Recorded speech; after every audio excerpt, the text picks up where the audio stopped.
y cumplir su voluntad, no dudando su palabra, es la luz y la verdad.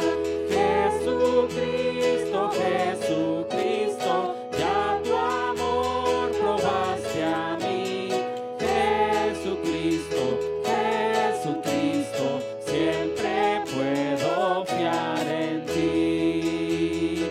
Siempre es grato fiar en Cristo cuando busca el corazón los tesoros celestiales de la paz y del perdón.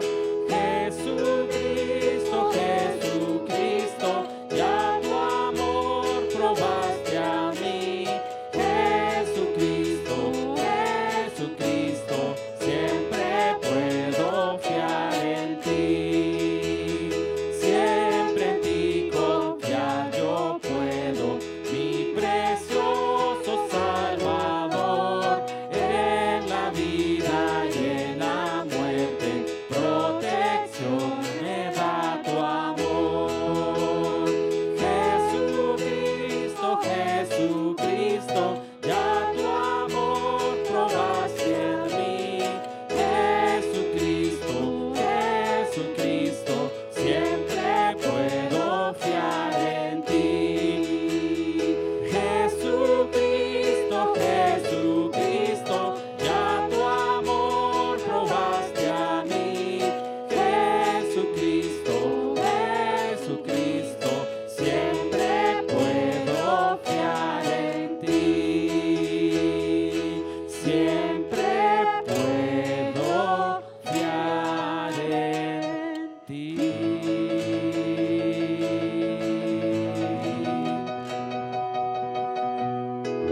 Gracias, Cristo. Bendito y alabado sea, Señor. Gracias, gracias por ser quien eres y porque siempre podemos confiar en ti, Señor. Aleluya. Bendito y alabado sea. Eres la vid y yo la rama. Oh, eres la vid y yo la rama.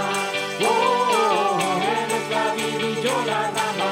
La alabaré ahora, ahora, ahora, ahora, ahora, ahora, ahora. Eres mi padre, yo tu hijo. Oh, eres mi padre, yo tu hijo. Oh, eres mi padre, yo tu hijo. La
Y la vida de tu Hijo correrá por tu ser para siempre, para siempre.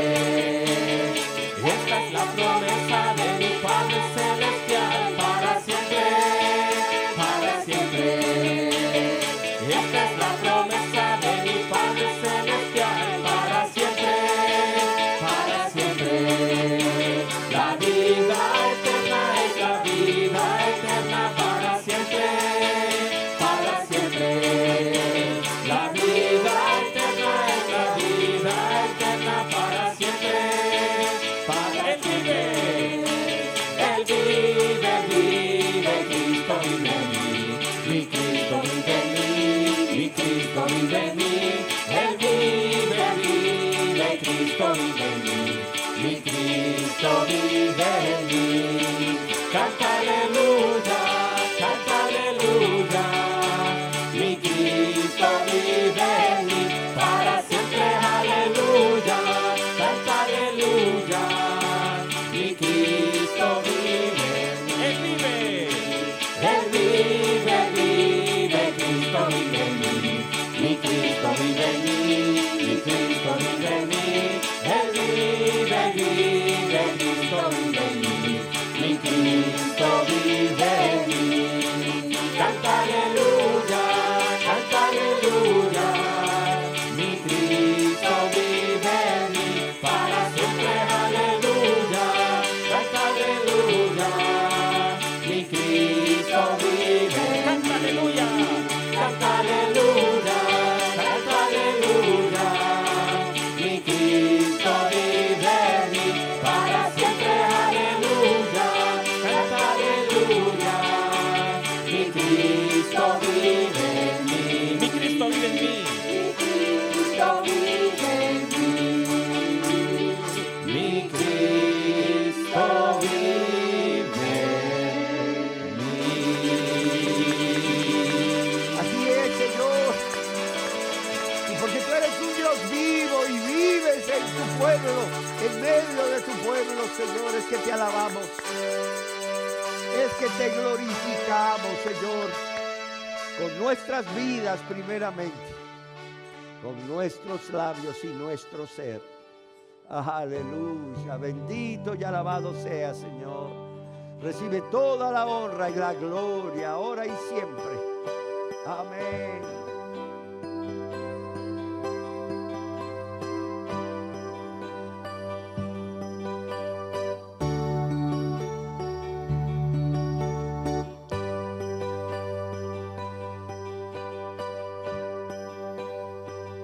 No está la gloria en la sabiduría. No está la gloria en el poder.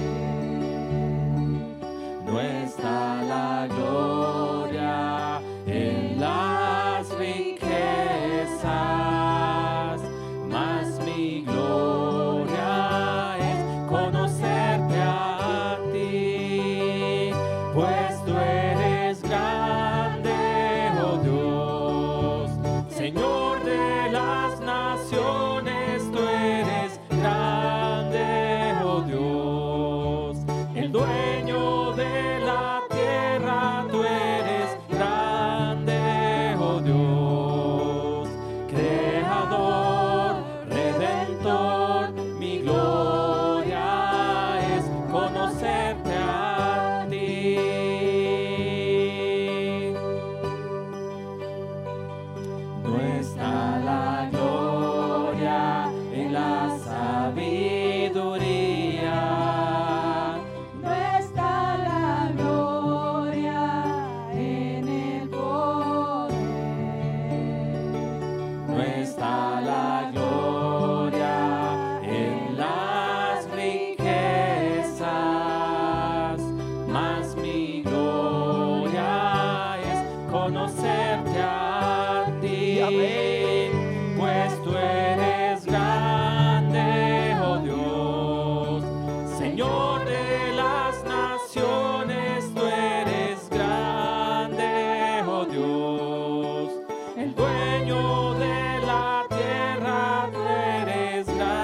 eres grande, oh Dios. Señor de las naciones, Tú eres grande, oh Dios. el dueño de la tierra, tú eres Grande, oh Dios. Creador, redentor, mi gloria es conocerte a ti. Creador, redentor, mi gloria es conocerte a ti. Mi gloria es conocerte a ti. Mi gloria es conocerte a ti. Mi gloria es conocerte a ti. Amén. Pues tú eres grande, oh Dios, Señor de las naciones. Tú eres grande, oh Dios, el dueño de la tierra, el Señor de toda la creación, incluyendo cada ser humano, incluyéndonos a ti y a mí. Él es nuestro dueño. Él es el que nos creó, nos hizo para Él. Él es nuestro creador y nuestro redentor. Por eso nuestra gloria, o la manera de darle gloria, es vivir para Él. Esa vida que es digna de Él, esa vida que le glorifica, Señor. Vivir en esa relación de amor, de hijo a padre, de hija a padre. Que así sea, Señor, aleluya, porque tú eres digno, Señor. Solo tú eres digno, Dios.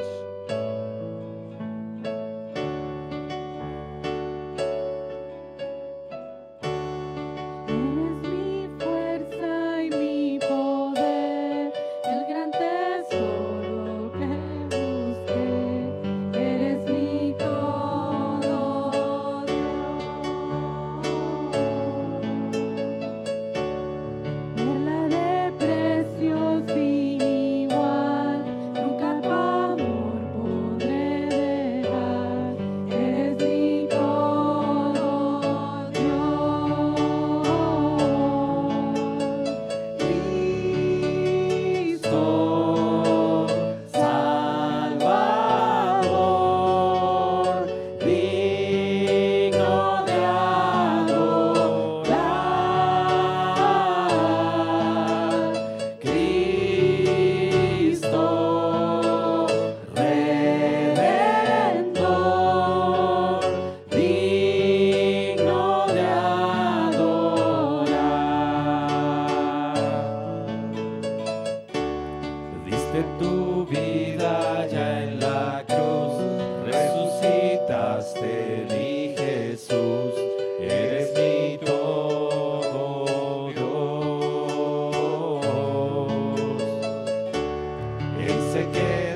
vida ya en la cruz, resucitaste mi Jesús, eres mi todo Dios.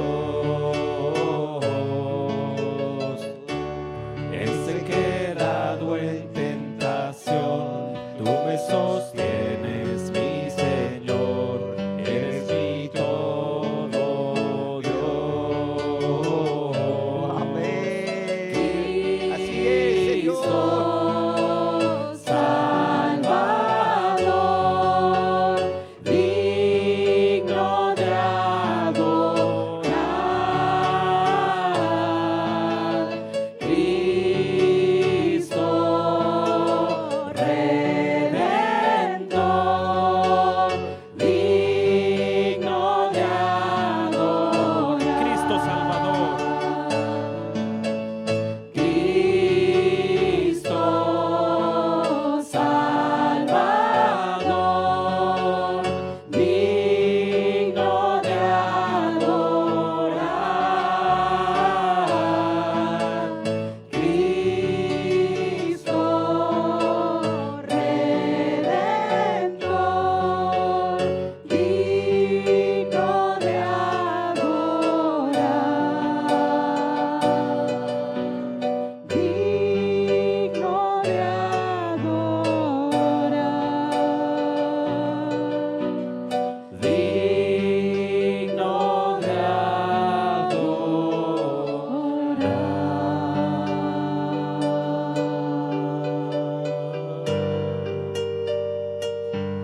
Digno de adorar. Cristo nuestro todo, nuestro Dios y Señor, nuestro Salvador y Redentor. Aleluya, aleluya. Bendito y alabado seas. Recibe la honra y la gloria.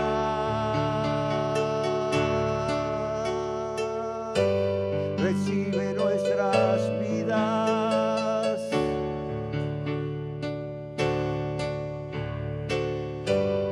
Aquí estamos, Señor. Porque tú eres digno, Rey, digno de todo honor, porque tú eres digno, Rey, digno de todo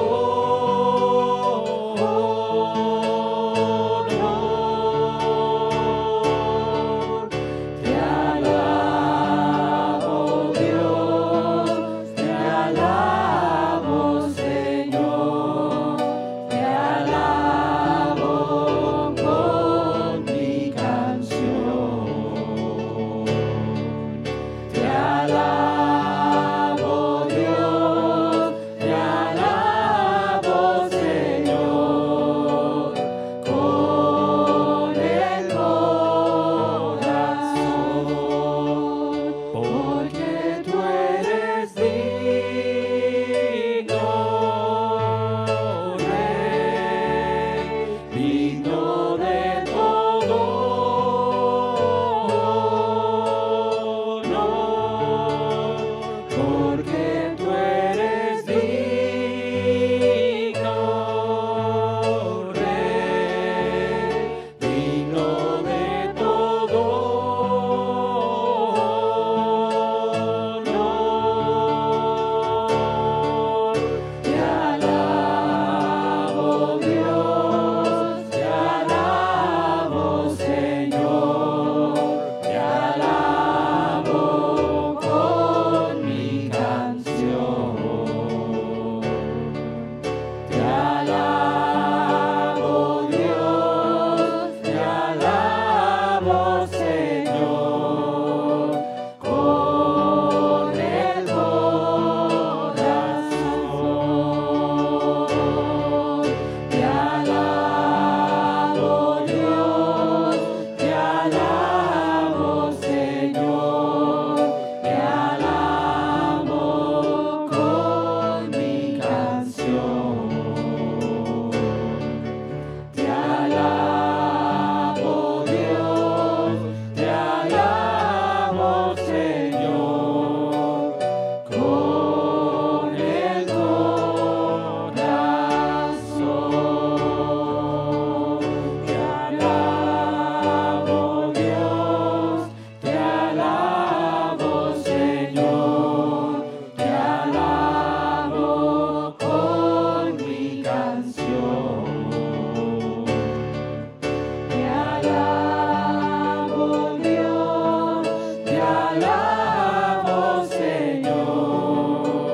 alabado sea, Señor. Tú nos creaste para alabarte y adorarte, Señor. Y tú buscas adoradores en espíritu y en verdad, Señor. Aquí estamos, Señor. Gracias a ti, Señor. Gracias a lo que tú hiciste, oh Jesús, al dejar tu trono alto y sublime.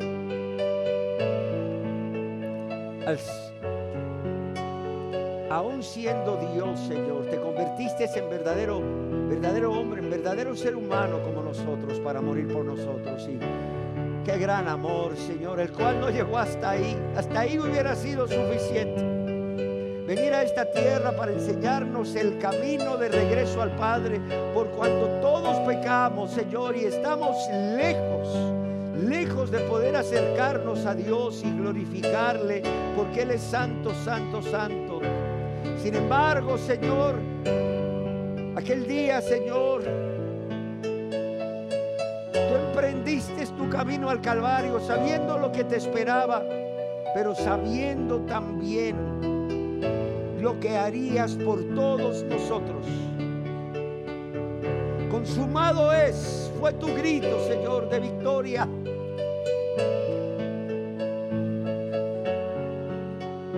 Consumado es. La salvación está consumada. La salvación de Luis, de Jorge, de Pedro, de Juan, de María, de Rosa. La salvación de todo aquel que viene a Cristo con un corazón contrito y humillado y cree en Él como su Señor y Salvador. La salvación, que solo es por gracia, como un regalo inmerecido, estaba consumada ese día, Señor. Y luego resucitaste, Señor, para nuestra justificación. Digno de todo honor. Por eso eres digno de todo honor, Señor, de toda alabanza, de toda gloria. Eres el Rey de Reyes, Señor, pero también el que murió en esa cruz como verdadero hombre, Señor, a quien le dolió hasta lo sumo, Señor, todo lo que padeció en esa cruz en nuestro lugar.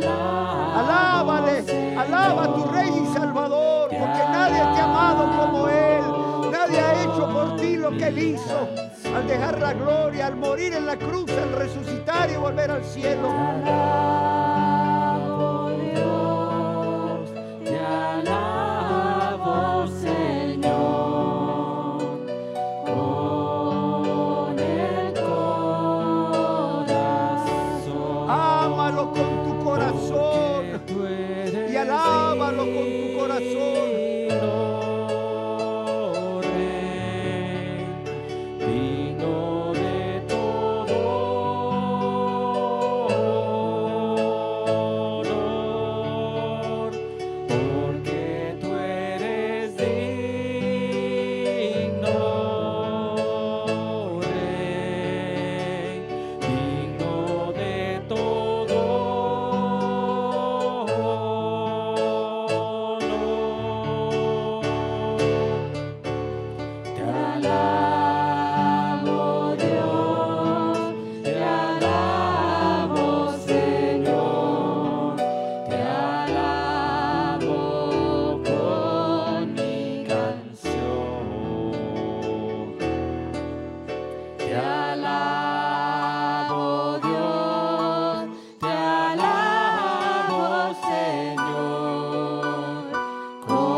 Señor, no estamos locos, no somos fanáticos, Señor.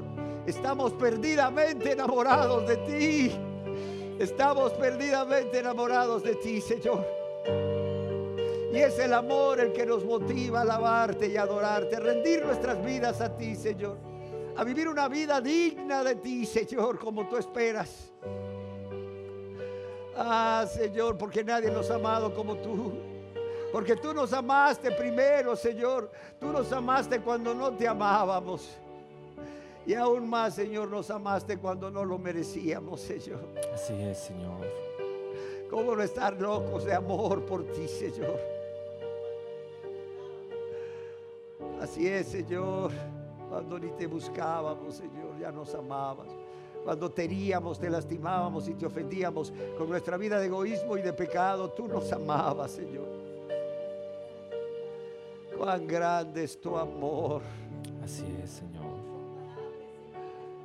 Amén, Señor, es incomparable. Sedúcenos, Señor, a los no cristianos a entregar sus vidas a ti, amarte. Amarte como tú te mereces, Señor, porque tú les has amado, y a los cristianos. Ah, Señor, atráenos más y más a ti, Señor. En Amén, pos de Jesús. ti correremos, Señor. Atráenos más y más a ti, y en pos de ti correremos, Señor. Así sea, es, Señor, Señor. hasta el final, hasta ver tu rostro, Señor, hasta ver tu gloria en el cielo, Señor. Amén, Jesús. Aleluya. Así sea, Señor, yo te lo ruego. Amén, Señor. Para tu honra y gloria, Señor, y por amor a las almas, cristianos y no cristianos, Señor. Amén, Señor.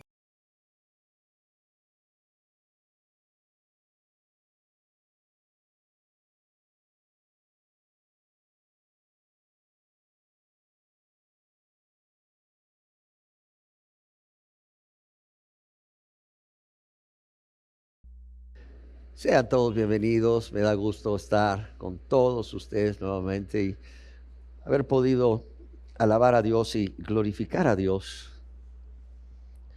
No sé si hablar de esto, pero yo creo que debo de dirigir unas breves palabras al respecto. Creo que todos estamos sabidos del conflicto que se está llevando a cabo en el Medio Oriente entre Israel e Irán, el cual comenzó el día de ayer. Lo vimos a través de las noticias, probablemente lo viste a través de las noticias, redes sociales. Igual el día de hoy continuaba siendo el comentario de todos. Israel fue bombardeado, unos dicen 200, otros dicen 300 entre drones y misiles. Es un evento más, es una guerra más. Claro, la relación entre Israel y sus enemigos de alrededor cada vez es más tensa. La guerra cada vez abarca más y más países. Países están haciendo lo que antes no hacían contra Israel. Y bueno, podríamos decir que esta es una señal, es una señal del fin, pero no es el fin, amados y amadas. No es el fin. Es importante tener los ojos puestos en Israel. Muchos han dicho que Israel es quien dicta la pauta de la escatología bíblica o de los tiempos del fin que están descritos en Apocalipsis. Pero que esto que les estoy diciendo no sea una excusa para los que no se han convertido de decir, qué bueno que el pastor dijo eso, porque yo estaba preocupándome y yo dije, Señor, bueno. No, mira, si esto te tranquiliza, que no quite el deseo que hay en ti o que Dios ha puesto en ti por medio de su Santo Espíritu de convertirte a Él. Y para ti, hermano y hermana, pues la verdad, estas palabras las digo con el propósito de que no dejes de hacer lo que estás haciendo, no dejes de hacer lo que Dios te ha llamado a hacer. No, hermano, hermana, ¿a qué te ha llamado Dios? ¿Cuál es esa buena obra que Dios ha preparado para ti de antemano? ¿O en qué estás ya sirviendo al Señor? Hazlo, sigue haciéndolo con pasión, sigue haciéndolo con excelencia, con amor, por Dios, por tu prójimo. ¿Sí queda claro?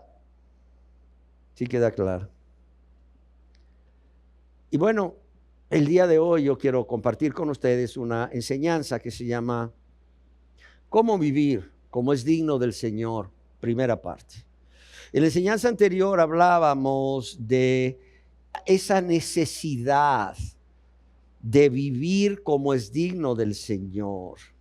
Pero no solo esa necesidad, ese deber que todas las personas que hemos sido lavadas con la sangre preciosa de Cristo, tenemos de vivir como es digno del Señor. Y hoy vamos a ver cómo vivir como es digno del Señor. ¿Por qué? Porque yo quiero decirles que el Señor no nos ha dejado a ciegas. Dios no nos va a demandar que vivamos o que andemos como es digno del Señor sin decirnos cómo es que a Él le agrada que vivamos. ¿Sí queda claro? De modo que esa vida que es digna del Señor no es la vida que nosotros en este lugar o en esta iglesia hemos decidido que debe ser. Y claro está, en otros lugares, otros pastores o predicadores han decidido que la vida que es digna del Señor es de otra manera. Y en otros lugares o denominaciones, que hay muchas, o en otras religiones, que hay, no sé si a 4,000, han decidido describir cómo es vivir, cómo es digno del Señor. No, yo quiero referirme a su palabra y yo voy a estar dando versículos bíblicos. Si tú tienes cómo anotar o quieres anotar, pues hazlo. ¿Por qué? Porque yo voy a estar centrando esta enseñanza de cómo vivir como es digno del Señor en base a la palabra de Dios. Amén. Y para ello quiero comenzar con Colosenses capítulo 1, verso 10, en donde leemos lo que Dios nos dice a través del apóstol Pablo, para que nos vayamos haciendo una idea de lo que vamos a estar hablando, para que andéis como es digno del Señor. Fíjese bien, para que andéis como es digno del Señor. ¿Cómo? Agradándole en todo, llevando fruto en toda buena obra y creciendo en el conocimiento de Dios. El Señor nos dice mucho más al respecto, y lo quiero leer en la Biblia. Dice el Señor que vivamos, además de lo que acabamos de leer, fortalecidos con todo poder, conforme a la potencia de su gloria, para toda paciencia y longanimidad, con todo gozo, dando gracias al Padre que nos hizo aptos a participar de la herencia de los santos en luz. Aquí vemos una serie de características de esta vida. Primero, agradándole en todo. Segundo, llevando fruto en toda buena obra. Tercero, creciendo en el conocimiento de Dios. Cuarto, fortalecidos con todo poder. Quinto, viviendo en paciencia o llenos de paciencia y longanimidad. Sexto, con gozo. Séptimo, dando gracias al Padre que nos hizo aptos para participar de la herencia de los santos en luz. El día de hoy, veamos Colosenses 1:10, por favor. Yo quiero centrarme en estos tres primeros aspectos o tres primeras características de la vida que es digna del Señor. ¿Cómo vivir esa vida? Y hoy vamos a estar hablando de agradándole en todo, llevando fruto en toda buena obra y creciendo en el conocimiento de Dios. En Filipenses capítulo 1, verso 27, vemos como el apóstol Pablo insiste a otro grupo de cristianos al respecto. Dice, solamente que os comportéis como es digno de ¿qué? Del evangelio de Cristo. De ese evangelio que recibiste, de esas buenas nuevas de salvación que te llevaron a Jesús y a creer en Él para ser salvo por gracia. O sea que vaya a veros o que esté ausente, oiga, de vosotros que estáis como firmes en un mismo espíritu. Esa es otra manera que a Dios le agrada, que vivamos firmes en un mismo espíritu. Sería la octava. Dice, combatiendo unánimes por la fe del evangelio. Esa sería la novena, por eso decía parte 1 el día de hoy. Pero también Filipenses 1, 10 al 11, dice, para que aprobéis lo mejor, a fin de que seáis sinceros e irreprensibles para el día de Cristo, llenos de ¿qué? Esta es otra forma de que el Señor quiere que vivamos una vida digna de Él. Llenos de frutos de justicia que son por medio de Jesucristo o a través de Jesucristo, no frutos de justicia de nuestro esfuerzo o de nuestras buenas obras, no. Son por medio de Jesucristo, por la salvación que Cristo nos da, porque Él mora en nosotros, en la persona del Espíritu Santo, y no para nuestra gloria y honra, sino para gloria y alabanza de Dios. Amados y amadas, aquí podría terminar este sermón. Fácil, ahí está, 3 versículos. Hay más, los vamos a estar viendo. Pero en 3 versos o versículos o más, podemos ver cómo Dios no se queda mudo al respecto. De modo que el predicador o el pastor no empiece a llenar lo que Dios dejó en blanco y que no dio respuestas en su palabra. Es por ello que quiero estarme centrando no solo en la palabra de Dios, sino en estas características que hemos visto. Y para comenzar esta enseñanza, yo quiero remontarme al año, al año 40 quizás después de Cristo. Y llegar hasta la época en que el emperador romano Diocleciano gobernó el imperio romano, quien por cierto renunció por razones de enfermedad a ser emperador en el año 305. ¿Por qué quiero referirme hasta esta época? Porque más bien quiero remontarme hasta esta época.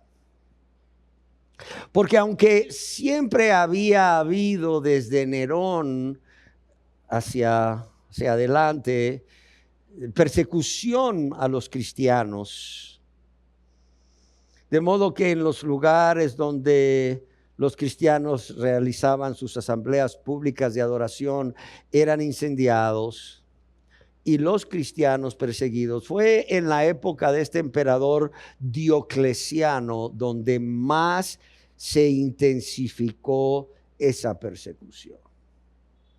Como nunca, los cristianos fueron perseguidos.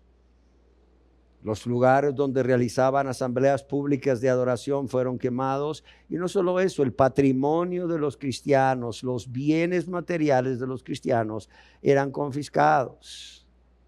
¿Por qué razón? Porque Diocleciano quería revivir los viejos cultos paganos y que estos viejos cultos paganos se convirtieran en la religión del imperio. Pero yo quiero decirles que esa política anticristiana fracasó y fue eliminada por su sucesor, el emperador Constantino, quien en febrero del año 313 después de Cristo promulgó con otro cogobernante el famoso edicto de Milán, en donde no solo se aprueba la libertad de culto a los cristianos, sino que se le devuelven a los cristianos los bienes confiscados y se les conceden abundantes donaciones. Pero amados y amados, aunque esto pareciera una bendición para el pueblo de Dios, tristemente fue a partir de este momento que el testimonio de santidad, que el testimonio de amor y de misericordia de la iglesia se fue perdiendo progresivamente, precisamente cuando la iglesia dejó de ser perseguida y cuando gozó de paz y del respaldo del emperador. Y este testimonio, déjenme decirles que se vio aún más afectado cuando el cristianismo vino a ser la religión oficial del Imperio Romano en tiempo del emperador Teodosio, exactamente el 27 de febrero del año 380. Es increíble cómo este hombre Diocleciano inicia una de las más crueles y sangrientas persecuciones de los cristianos porque quiere revivir los viejos cultos paganos y que estos fueran la religión del imperio. ¿Y cuántos años después No lo sé, 60 años después, 67 años después, con Teodosio, el cristianismo viene a ser la religión oficial del Imperio Romano. Y el desastre del cristianismo, amados y amadas. El desastre del cristianismo. Fue a causa de ello que desde entonces hasta hoy grupos de personas han tratado de volver al cristianismo bíblico, al cristianismo de la primera iglesia o al cristianismo que se vivió en los primeros 2 siglos después de Cristo. Uno de estos movimientos es conocido como el pietismo, que es un movimiento de avivamiento espiritual entre los luteranos, promovido por Philip Jacob Spener en 1680 y que se desarrolló notablemente a lo largo del siglo XVIII con personajes como August Hermann Frank y Nicholas Lewin, conde de Zinzendorf, de quien ya hemos hablado refiriéndonos a los moravos, ya que fue el fundador de este grupo pietista de los hermanos moravos, que especialmente promovió el comienzo y la rápida expansión de las primeras misiones. El término pietista viene del latín pietas, que significa piedad o devoción. ¿Por qué se caracteriza el pietismo? Primero, por promover la experiencia personal de la fe para salvación. Por lo que ellos hacían hincapié en la necesidad de una conversión personal a Dios a través de la fe en Jesucristo como Señor y Salvador. Claro está, esto los llevaba a hacer hincapié en esa necesidad de una conversión personal, pero no solo de una conversión personal, de un crecimiento espiritual continuo y de una fe viva y activa que se manifestaba en vivir una vida consagrada a Dios, una vida centrada en esa relación íntima, esa relación personal estrecha con Dios, pero también una vida en santidad y amor a Dios y a su prójimo, así como el compromiso con la extensión de su reino. Por cierto, no sé si ustedes conocen a un predicador que se llama Paul Washer. No lo conocen, han escuchado sus prédicas. Este hombre es acusado de ser un pietista. Y qué bueno, la verdad. El pietismo defendía el principio del sacerdocio de todos los creyentes, de manera que no solamente los sacerdotes o pastores podían dirigir la lectura de la Biblia, sino también los laicos. Y amados, créanme que Dios no ha cambiado en su forma de pensar en cuanto a cuál debe ser el único estilo de vida que le honra y le glorifica y que es de testimonio a todos los que conviven de alguna u otra manera con los verdaderos cristianos. De modo que, amados y amadas, sigue siendo válido lo que Pablo escribió desde su primera carta escrita entre los años 50 y 51 a los tesalonicenses, conocida por nosotros como Primera de Tesalonicenses, y entre los años 60 y 62 a los cristianos de Éfeso, Filipos y Colosas. ¿Por qué digo esto? Porque en nuestra enseñanza anterior les comentaba que tengo mucho temor que el énfasis en la enseñanza de las doctrinas bíblicas esté descuidando la enseñanza de la obediencia a la voluntad de Dios. Óigase bien.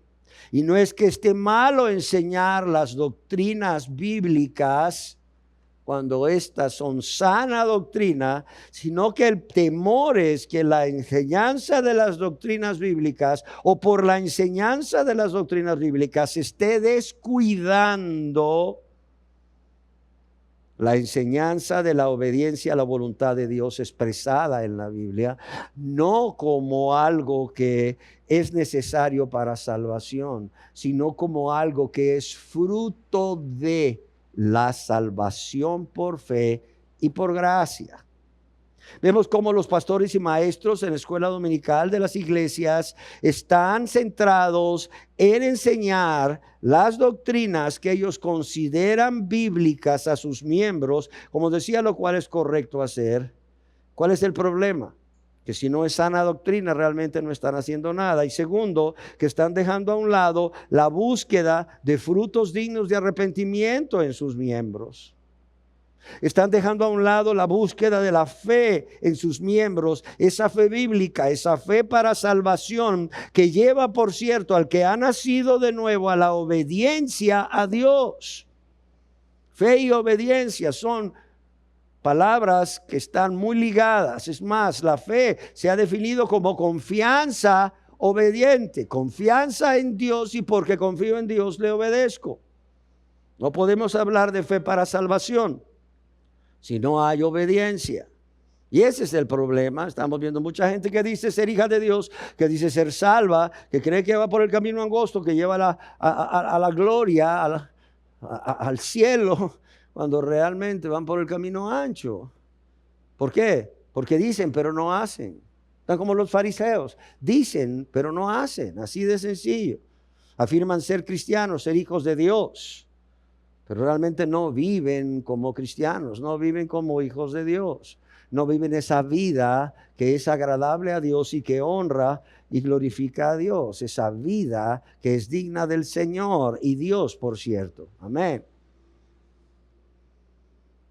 Estas personas realmente no están viendo en sus miembros o no están examinando a sus miembros para ver si hay fruto del Espíritu Santo en su vida y esa experiencia personal de conversión.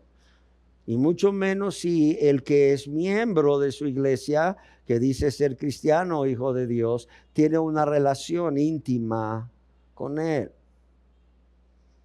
Es por eso, amados y amadas, que yo necesito dejar claro ante ustedes, cristianos y no cristianos, personas que nos acompañan y que están viendo o estarán viendo este video. O sea, cómo es vivir, cómo es digno del Señor, partiendo de la palabra de Dios, no de lo que yo pienso o lo que yo creo. Los ancianos de esta iglesia pensamos o creemos. No. Es de acuerdo a lo que Dios dice en su palabra, como ya leímos. Antes de ver cómo es vivir una vida que es digna del Señor y sus primeros 3 aspectos o características, yo quiero antes ver qué significa vivir como es digno del Señor. Yo no quiero que queden cabos sueltos. Yo quiero primero ver qué significa vivir como es digno del Señor. Vivir como es digno del Señor es vivir de acuerdo a la santidad de Cristo. Óyalo bien. Es vivir de acuerdo a la santidad de Cristo, a quien confesamos como nuestro Señor. Y lo quiero repetir, es vivir de acuerdo a la santidad de Cristo, a quien confesamos como nuestro Señor. F.F. Bruce nos dice que aún los paganos de Asia Menor, en el tiempo de Pablo, se referían a su manera de vivir o a cómo debían vivir con respecto, óigalo bien, a sus dioses paganos de manera digna del Señor. Cuánto más, hermanos y hermanas, cuánto más, dice F.F. Bruce, deberíamos los cristianos de vivir como es digno de nuestro Dios, el Dios único, vivo y verdadero, y de Jesucristo, nuestro amoroso Redentor. Piénselo. No hay opciones. No hay 2 maneras de vivir, solo una. Como es digno del Señor, de acuerdo a la santidad de Cristo, a quien confesamos como nuestro Señor. Y acuérdense, Él es santo, santo, santo. En el libro de Efesios, o la carta a los Efesios, capítulo 4, verso 1, vemos cómo el apóstol Pablo exhortó a los efesios, entre muchas cosas, a que anduviesen como es digno de la vocación a que fueron llamados.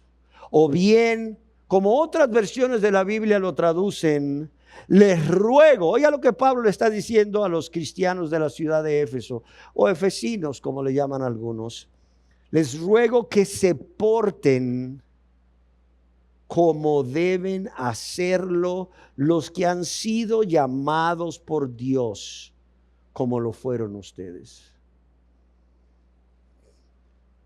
En el año 60 o entre el año 60 y 62 después de Cristo, Pablo escribe, oiga bien, desde la prisión una carta a sus hermanos amados en Cristo.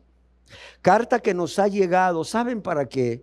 Para que los cristianos de hoy podamos ponernos en el lugar de los cristianos de Éfeso y recibamos esa misma exhortación o palabras de ánimo que el apóstol Pablo está enviando, lleno de amor por estos cristianos que probablemente se habían convertido a través de su ministerio, porque fue Pablo quien fundó la iglesia de Éfeso. ¿Saben qué les dice? Les ruego. O sea, esto viene del corazón de Pablo. Les ruego que se porten o se comporten. ¿Cómo? Como deben hacerlo. ¿Quiénes? Los que han sido llamados por Dios, como fueron ustedes. Ya vimos también a los Filipenses capítulo 1 verso 10 y 11. Dice, para que aprobéis lo mejor, a fin de que seáis sinceros e irreprensibles para el día de Cristo, llenos de ¿qué? De frutos de justicia que son por medio de Jesucristo para gloria y alabanza a Dios. O bien, como otra Biblia lo traduce, ya lo decíamos la vez pasada, quiero que entiendan lo que realmente importa. ¿Saben qué es lo que realmente importa? Esto. Quiero que entiendan lo que realmente importa a fin de que lleven una vida pura e intachable hasta el día que Cristo vuelva. Oye, hermano, a mí se me hace que usted es pietista. Pues fíjese que no soy pietista en sí, porque los pietistas creían que esta vida se podía vivir en nuestras fuerzas, lo cual los hacía, para los que han leído un poco, pelagianos. Y yo creo que esta vida que Dios demanda que vivamos no se puede vivir en nuestras fuerzas, porque como dice el apóstol Pablo, debemos de vivir llenos de frutos de justicia que son por medio de Jesucristo. O sea, ese carácter justo es el carácter justo que Jesucristo produce en nuestras vidas por medio del Espíritu Santo. Esa podría ser una diferencia entre su servidor y los pietistas. Pero fuera de ello, yo quiero decirles que también el apóstol Pablo pudo haber sido acusado de ser un pietista. Un hombre que promovía la piedad, un hombre que promovía la santidad entre los cristianos de aquella época y que estoy seguro hubiera querido o quería que los cristianos después de su muerte también viviéramos esa vida de piedad y de santidad, llenos de amor a Dios y a nuestro prójimo. Oiga bien. O sea, quiero que entiendan lo que realmente importa a fin de que lleven una vida pura, intachable, hasta el día que Cristo vuelva. Que estén siempre llenos del fruto de la salvación. Oiga bien, que estén siempre llenos del fruto de la salvación. ¿Y cuál es este fruto de la salvación? No estamos diciendo obras para ser salvos, sino fruto de la salvación, que quede claro. Es decir, el carácter justo que Jesucristo produce en sus vidas, porque esto traerá mucha gloria y alabanza a Dios. Y como leímos también a los Colosenses, ¿verdad? Capítulo 1, verso 10 y 11, para que andéis como es digno del Señor, agradándole en todo.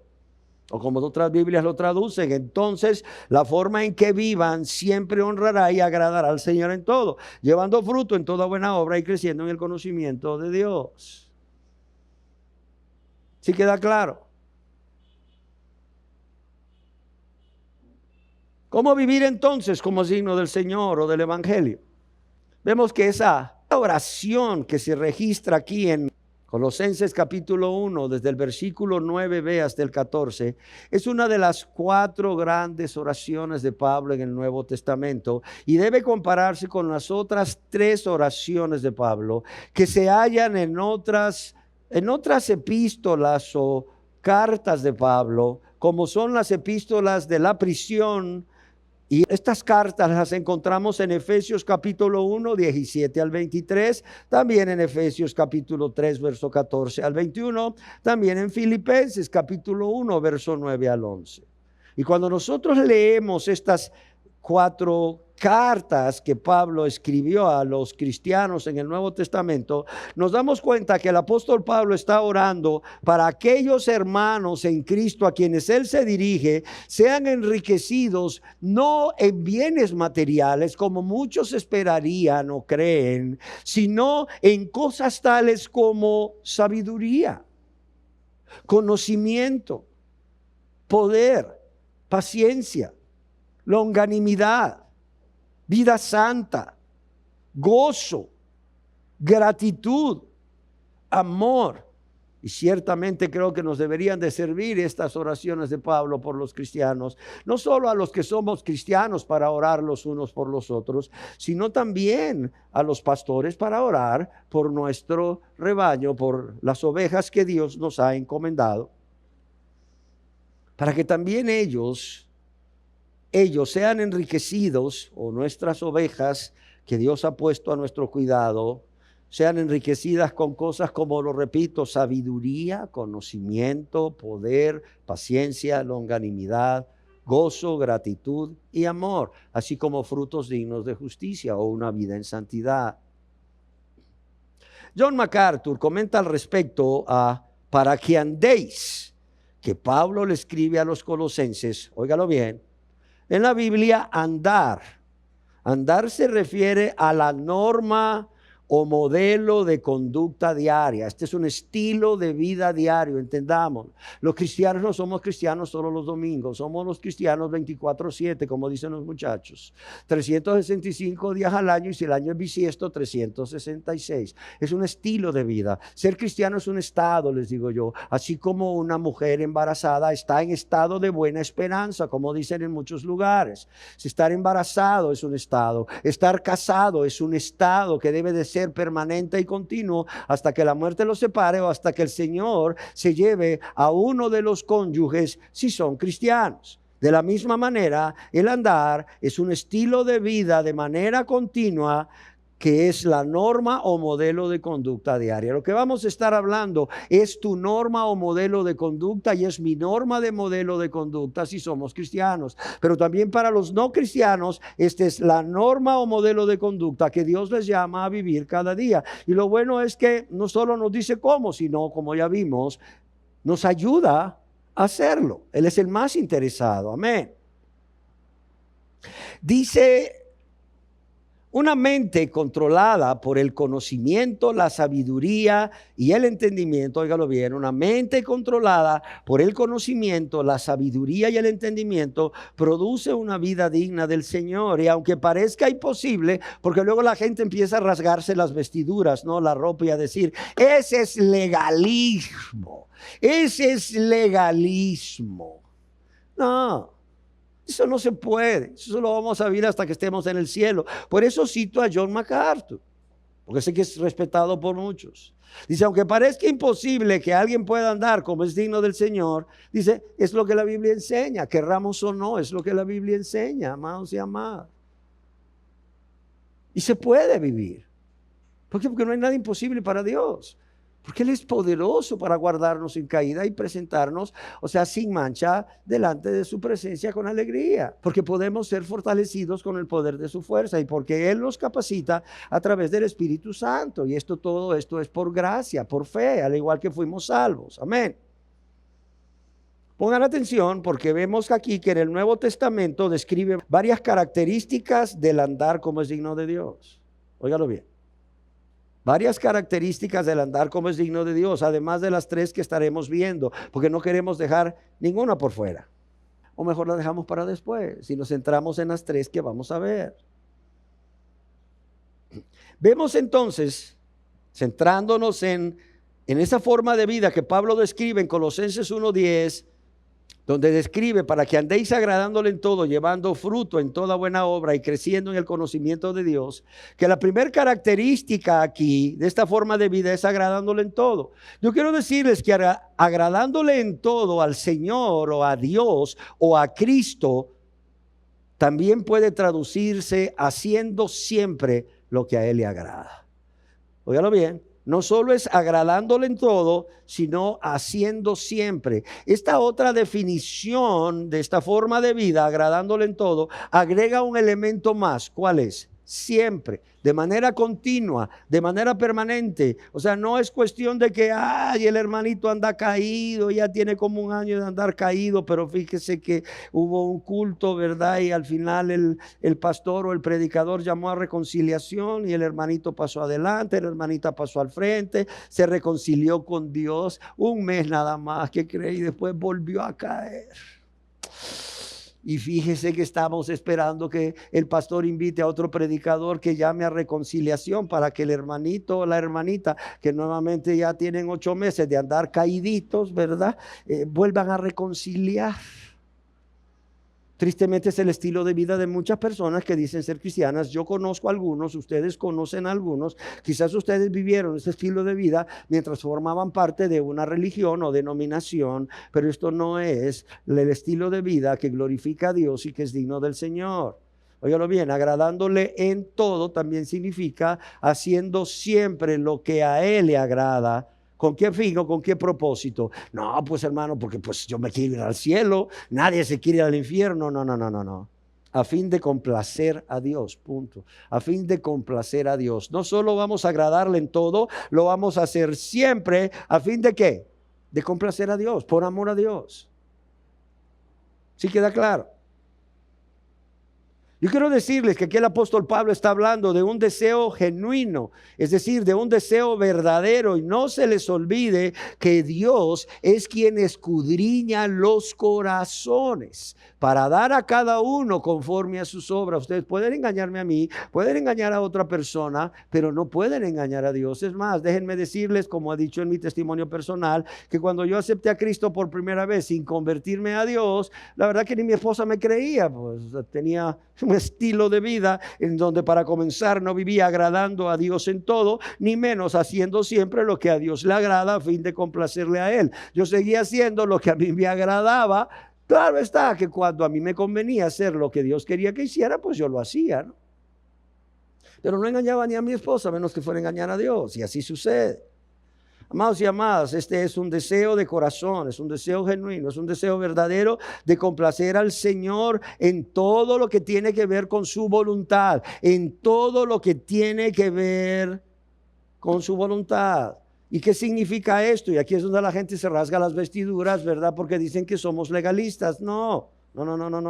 El legalismo es vivir este estilo de vida para ganar la salvación. No, este estilo de vida lo vivimos porque ya somos salvos.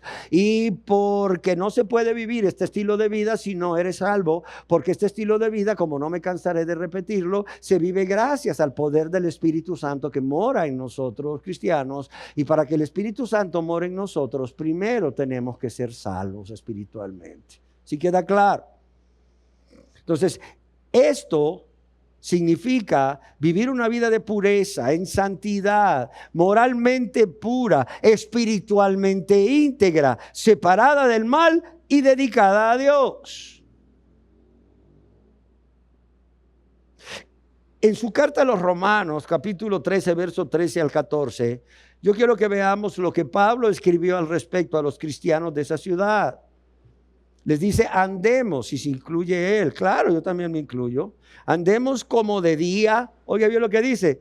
Honestamente, rectamente, como agrada a Dios. No en glotonerías y borracheras. No en lujurias y lascivias. No en contiendas y envidia. Sino vestidos del Señor Jesucristo y no proveáis para los deseos de la carne. Óigalo bien. Vestidos del Señor Jesucristo. Podríamos dar toda una enseñanza algún día acerca de qué significa vestirse del Señor Jesucristo. Y claro está, no proveer para los deseos de la carne, queda claro. Queda clarísimo. Dice, no proveáis para los deseos de la carne. William Hendrickson escribió, uno puede ser profesor de teología y fallar en la práctica. Qué triste. Uno puede ser una persona que puede escribir y dar conferencias sobre las verdades eternas y sin embargo ser un inútil para aplicarlas a las cosas que le salgan al paso en su vida diaria. Y continúa escribiendo William Hendrickson. Este conocimiento de la voluntad de Dios y esta sabiduría deben conducir a todo cristiano, oiga bien, deben conducir a todo cristiano a vivir la conducta correcta. Es por ello que Pablo le pide a sus hermanos en la fe que se conduzcan de tal manera que agraden a Dios en todo. El grave problema de la vida no es saber lo que tenemos que hacer, sino hacerlo. O sea, la gente no está viviendo una vida digna del Señor porque ignora lo que Dios pide, porque aún tenemos una conciencia que nos dice lo que es bueno y lo que es malo. Conciencia que Dios ha puesto en nosotros y a través de la cual nos habla por medio de su Santo Espíritu. De modo que el gran problema de la vida no es saber lo que tenemos que hacer. El problema es que la gente no lo quiere hacer. No lo quiere hacer. Ese es el gran problema. Es que la gente no lo quiere hacer. En la mayoría de los casos somos conscientes en cualquier situación dada de lo que debemos hacer. Lo difícil es poner ese conocimiento en acción. Claro está, es difícil si lo queremos hacer en nuestras fuerzas, es difícil si lo queremos hacer de manera egoísta o pensando solo en nuestro bienestar, pero cuando realmente, nos hemos arrepentido y nos hemos convertido a Dios y el Espíritu Santo mora en nosotros, eso no va a ser difícil para nada. Es más, como lo he dicho, sus mandamientos no van a ser gravosos porque lo hacemos todo para Dios, siempre para Dios y por amor a Dios. Para Él lo hacemos. ¿Sí está bien? La segunda característica de esta vida que el apóstol Pablo comienza a describir aquí en Colosenses 1:10 dice, es llevando fruto en toda buena obra. Llevando fruto en toda buena obra. Yo deseo recomendarles esa serie que está ahí en La Voz en el Desierto, que titulamos Las buenas obras que Dios ha preparado de antemano para que andemos en ellas. Ahí la encuentra en La Voz en el Desierto, en YouTube. Sin embargo, para esta enseñanza, o por razones de esta enseñanza, solamente diré que dar fruto de toda buena obra significa servir a Dios eficientemente. Eso significa servir a Dios con excelencia, teniendo claro a quién estamos sirviendo. No importa que en ese momento servimos a una esposa, a un esposo, a un hijo, a una hija, a un padre, a una madre. No importa que en ese momento servimos a alguien que es nuestro prójimo o servimos a la persona que está en autoridad, ya sea en lo secular, como en un empleo o un oficio o en el área espiritual. Es servirle eficazmente para producir los resultados deseados por Dios. Óigalo bien. No solo es servir por servir. No. Espéreme. No le traigamos lo cojo, lo hurtado o lo magullado a Dios. Es decir, servir por salir del paso. Servir porque no queda otra. Servir porque... y no hay nadie más que pueda hacerlo. No hay nadie más. No, fíjese que no hay nadie más, solo usted. Y pensar que yo no tenía deseos de venir hoy. Si no hubiera venido hoy, no me hubiera encontrado con usted. Si no hubiera venido a esta reunión, no me hubiera encontrado con usted y usted no me hubiera pedido hacer eso. Porque, bien. ¿Sí me entiende? No, espérenme. Dar fruto significa servirle eficazmente.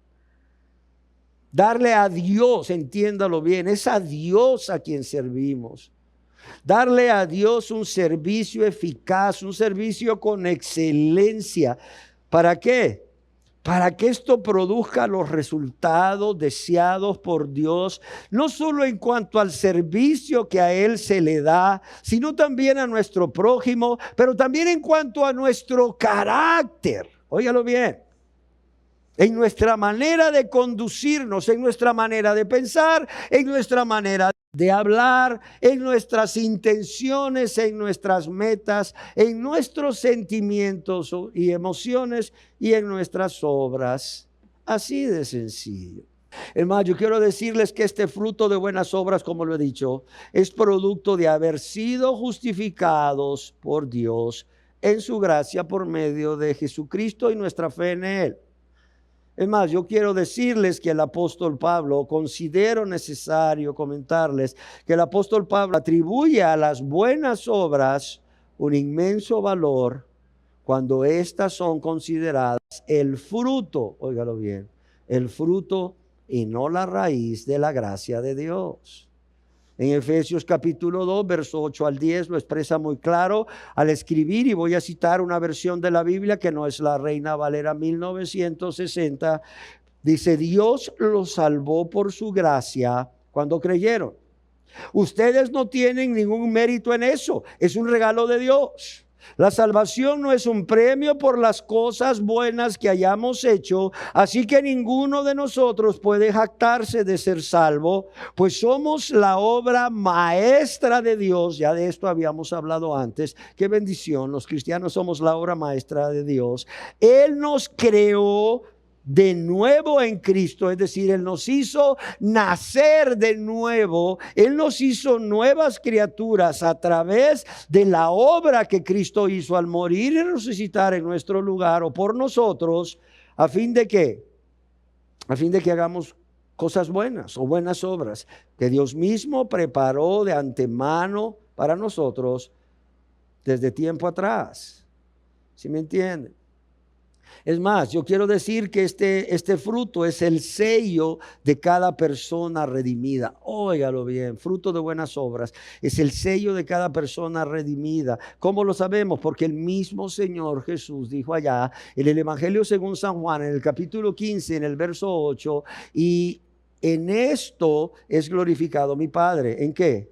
En que llevéis mucho fruto. No solo fruto de buenas obras, mucho fruto, y seáis que así mis discípulos. Nuestro fruto y nuestro mucho fruto que Dios espera de una vida digna del Señor glorifica al Padre y hace que las personas puedan darse cuenta si realmente somos o no discípulos de Jesucristo. Es más, Pablo, como un buen pastor de ovejas o un buen pastor de cristianos, buscaba fruto en los cristianos de Roma.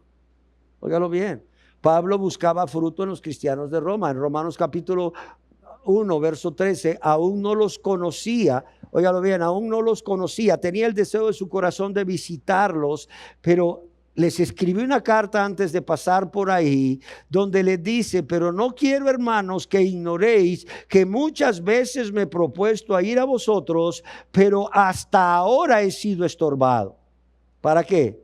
Para tener también entre vosotros algún fruto. Y esto puede traducirse, tener también entre vosotros algún fruto, puede traducirse o ver frutos espirituales, ver frutos espirituales en vosotros como entre los demás gentiles.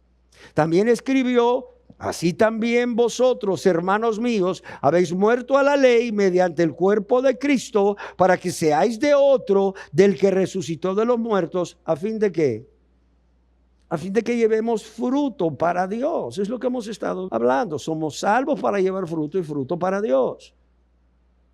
Romanos capítulo 7, verso 4. Amén.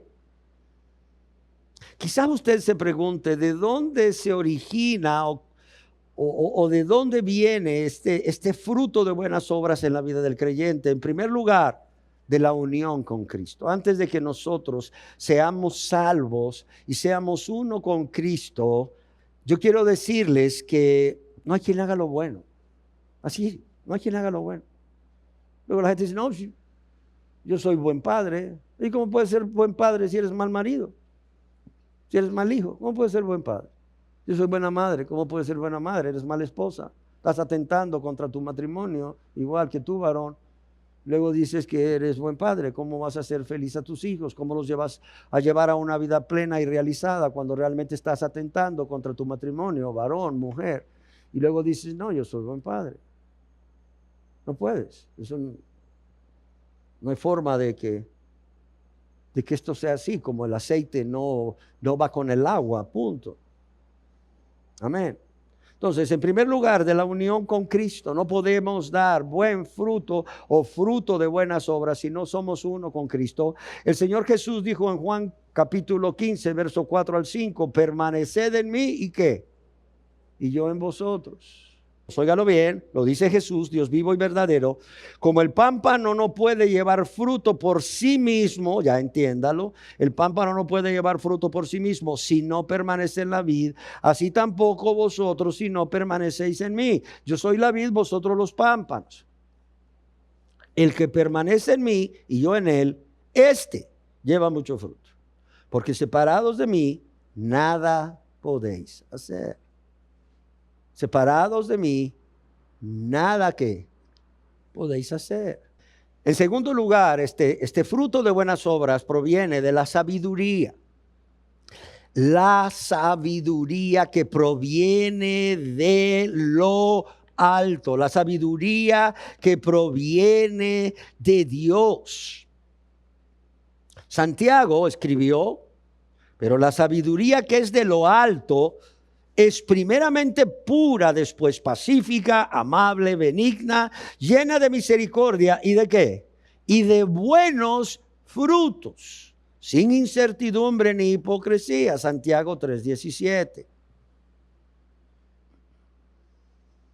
Y en tercer lugar, este fruto tiene su origen, además de la unión con Cristo y de la sabiduría que viene de lo alto, en el conocimiento de la voluntad de Dios. Aquí mismo, en Colosenses 1:9, Pablo oró por los cristianos de Colosas, ¿para qué? Para que sean llenos del conocimiento de la voluntad de Dios en toda sabiduría e inteligencia espiritual. ¿Para qué? Para que al ser llenos del conocimiento de la voluntad de Dios, andéis como es digno del Señor, agradándole en todo, llevando fruto en toda buena obra. ¿Sí queda claro? Pero también yo quiero decir que este fruto de buenas obras tiene su origen en el esfuerzo diligente del cristiano. O sea, el cristiano puede estar unido con Cristo, estar lleno de sabiduría de lo alto, conocer la voluntad de Dios, pero si no se niega a sí mismo, si no muere a sí mismo para hacer la voluntad de Dios, para hacer lo que sabe que es bueno, ¿le es qué? Le es pecado, así de sencillo. El que sabe hacer lo bueno o al que sabe hacer lo bueno y no lo hace, le es pecado. Cuidado, cuidado. Es por ello que se necesita el esfuerzo diligente del cristiano, como lo afirma el apóstol Pedro, poniendo toda diligencia, oiga bien, poniendo toda diligencia. Esta palabra diligencia significa muchísimo, significa empeño, hacer las cosas de manera pronta, hacer las cosas con pasión. Compasión, hacer las cosas no solo con prontitud, sino además de prontitud, excelencia, poniendo toda diligencia. Por esto mismo, añadida a vuestra fe virtud, a la virtud conocimiento, al conocimiento dominio propio, al dominio propio paciencia, a la paciencia piedad, a la piedad afecto fraternal y al afecto fraternal amor. Óigalo bien. Porque si estas cosas están en vosotros y abundan, no os dejarán estar ociosos ni sin fruto. Hágalo bien. Dice, poniendo toda diligencia, añadid. Y empieza a dar ahí una serie de conceptos. Añadida a vuestra fe virtud, a la virtud conocimiento, al conocimiento dominio propio, al dominio propio paciencia, a la paciencia piedad, a la piedad afecto fraternal y al afecto fraternal amor. Porque si estas cosas están en vosotros, ¿y qué? Y abundan, óigalo bien, y abundan. Ay, pastor, yo pensé que con hacer lo mínimo, ya ahí la llevábamos. No, pastor, mire, yo quiero pasar de panzazo como el ladrón de la cruz que a última hora fue salvo. No, espérame, esa vida no glorifica a Dios. Es más, o sea, Cristo no se merece eso. Cristo no hizo eso por ti. Cristo no te amó menos a ti que piensas de esta manera, querida persona, que lo que amó a Pablo o a los romanos o a los colosenses o a los efesinos o a los filipenses. No, no, no, no. Más y más se necesita el esfuerzo diligente del cristiano. ¿Para qué? Porque si estas cosas están en vosotros y abundan, no os dejarán estar ociosos ni sin fruto. Ociosos ni sin fruto. ¿Quieres que el diablo venga a tentarte y venza? Está ocioso y sin fruto. Sí, está ocioso y sin fruto. Así de sencillo. Y por último, la tercera característica que veremos hoy de la vida que es digna del Señor es crecer en el conocimiento de Dios. Primeramente veamos qué significa tener conocimiento de Dios. Tener conocimiento de Dios es tener hechos, es tener información o conciencia de algo o alguien, en este caso Dios. Cuando conocemos a Dios, óigalo bien, comprendemos su naturaleza, comprendemos su carácter, comprendemos quién es. Es más, ¿qué tan importante es conocer a Dios? Jonathan Edwards escribió al respecto: el que no tiene el conocimiento de Dios no puede amarlo verdaderamente. El que no tiene el conocimiento de Dios no puede amarlo verdaderamente. Entonces, sabemos aquí no solo la necesidad de tener conocimiento de Dios, sino también crecer en el conocimiento de Dios. ¿Cómo crecemos en el conocimiento de Dios? El apóstol Pablo aquí en Colosenses 1, 9 y 10 nos dice que el conocimiento de Dios es tanto el punto de partida como el fruto resultante. Dios se ha revelado a todos nosotros de alguna manera. Todos nosotros tenemos una pequeña porción de conocimiento de Dios porque Dios se nos ha revelado a nosotros a través de la creación primeramente, de modo que nadie tiene excusas, pero a través de nuestra conciencia, pero a través también de su palabra. Y de lo que Él hace por nosotros en su gran amor y misericordia, muchas veces antes de convertirnos a Dios sin haberlo merecido, por cierto. Y no solo lo que Dios hace por nosotros, lo que Dios hace por nuestra familia, nuestros seres queridos, sin que ellos quizás ni siquiera tengan interés de amar a Dios, ni teman a Dios. ¿Sí queda claro? El apóstol Pablo es un hombre que ya conocía a Cristo. Imagínense, él tuvo una revelación del Señor Jesús camino a Damasco, en donde este hombre podemos decir que nace de nuevo. Sin embargo, él seguía orando por un conocimiento más grande, o por conocerle más cada día. Allá en Filipenses 3:10 dice: a fin de conocerle. Oye, Pablo, ¿no se te reveló? Sí, se me reveló, y eso fue el principio. Esto es lo maravilloso. Se me reveló y esto fue el principio de una relación de amor. Y cada día, mientras más le amo, más quiero conocerle. ¿Cómo ven? O sea, Pablo diría, este fue el principio de una relación de amor, y mientras más le amo, más quiero conocerle por un lado. Y por otro lado, mientras más le conozco, más le amo.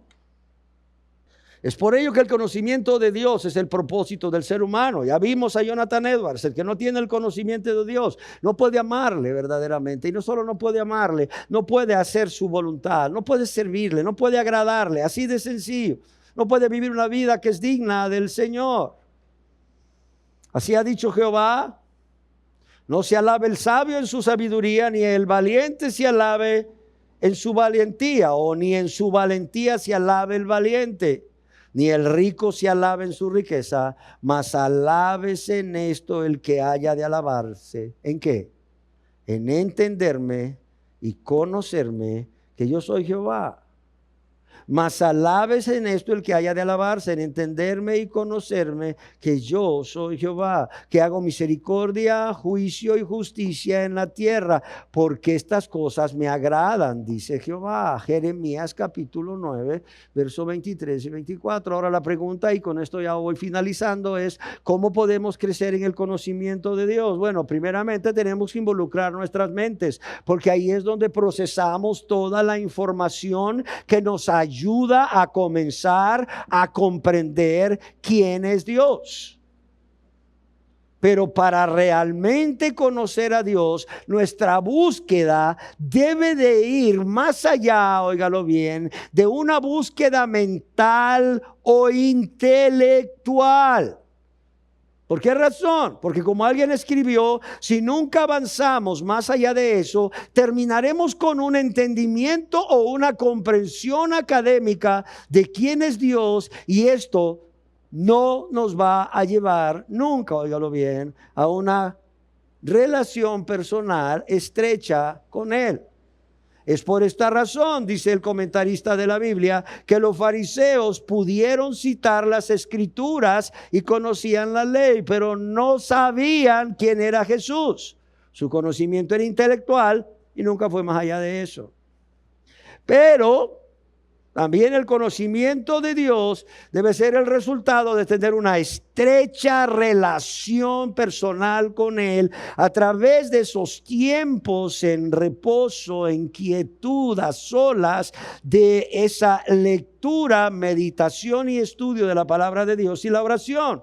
¿Por qué? Porque a través de la palabra el Señor se revela a nosotros. Jesús, el mismo Señor Jesús dijo a los judíos: escudriñad las escrituras, o como otra versión de la Biblia lo traduce, escudriñáis las escrituras, porque a vosotros os parece que en ellas tenéis la vida eterna. Sí, a vosotros os parece que en ellas tenéis la vida eterna. Y ellas, las escrituras, son las que dan testimonio de mí. Juan 5:39. Amados y amadas, es necesario entender que toda la revelación necesaria de Dios está en la Biblia.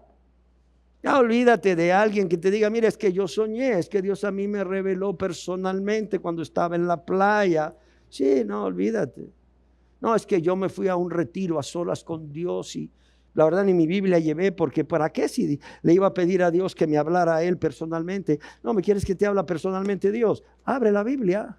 Y a donde la abras, no te estoy diciendo que hagas eso porque es bibliomancia, pero a donde la abras y leas lo que esté escrito ahí, es palabra de Dios, es Dios hablando. Entonces la gente dice: ¿por qué Dios no me habla? ¿Por qué no abres tu Biblia? ¿Por qué no la lees? Y cuánto más si la empiezas a leer de manera sistemática, o a estudiar de manera sistemática inclusive. Amén. Amados y amadas, es necesario conocer y entender que toda la revelación necesaria está incluida en la Biblia. Y por cierto, debemos entender que la Biblia es la palabra de Dios y es su revelación del mismo, de sus promesas y su voluntad. Es esencialmente la carta de amor, entiéndelo. Es una carta de amor escrita de un Dios amoroso para cada uno de nosotros, quien nos creó ¿para qué? Para conocerlo íntimamente. Por tanto, pasemos tiempo en la palabra de Dios. Es imposible que crezcas en tu conocimiento de Dios. Es imposible que yo crezca en el conocimiento de Dios si descuidamos su palabra. ¿Por qué? Porque conocer a Dios y leer su palabra son inseparables. Y lo primero no puede suceder sin lo segundo, pero también vemos que el conocimiento de Dios o la revelación de Dios la podemos obtener a través de la oración. ¿Por qué? Porque en la oración es cuando conectamos nuestro espíritu con el Espíritu de Dios. Es ahí donde el Espíritu Santo viene a auxiliarnos, no solamente para orar como conviene, sino para revelarnos el carácter de Dios a través de las oraciones contestadas. Así de sencillo. Amén. Y finalizo diciendo que considero necesario expresarles que para que este conocimiento de Dios suceda, debemos depender del Espíritu Santo. Sin Él, todo lo que he afirmado aquí solo son buenos consejos. ¿Por qué? Porque no habrá ningún deseo de leer la palabra de Dios sin el Espíritu Santo. No habrá ningún deseo de orar sin el Espíritu Santo, porque Dios pone el querer como el hacer en nosotros por su buena voluntad, por medio del Espíritu Santo. Y no hay entendimiento de quién es Dios si no es a través de la revelación del Espíritu Santo, pero también a través de la obediencia, amados y amadas. No puede haber conocimiento de Dios si no es a través de la obediencia. El conocer verdaderamente a Dios involucra nuestro compromiso de obedecer lo que leemos en las Escrituras.